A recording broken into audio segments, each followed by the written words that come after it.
22. janúar. Hættu að vera óvirkur, komdu þér í gang og gerðu eitthvað við líf þitt. Það eru margar leiðir að ræða. Því ekki að kanna þær. Vertu aldrei hræddur við að taka skref inn í hið óþekkta, inn í það nýja. Gerðu það óttalaust og reiknaðu alltaf með allt gangi vel. Lífið er mjög heillandi og spennandi en þú verður að vera fús til að færa út kvíarnar, inn í það nýja, í algjöru trausti og trú. Leyfðu mér að vera stöðugur, leiðbeinandi og félagi þinn. Það er margt sem bíður eftir að birtist þér þegar þú ert tilbúin. Þú verður að vera vel undirbúin fyrir þetta ævintýralíf. Þú þarft að læra afar þýðingamiklar lexíur áður en þú leggur af stað.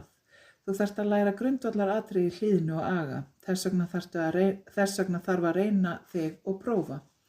Vertu ekki óþolinmóður þegar þú þarft að ganga í gegnum þessi próf og öðlast þessa reynslu, en vertu þakklátur fyrir að þú hefur verið valinn til að fylgja andlegu leiðinni.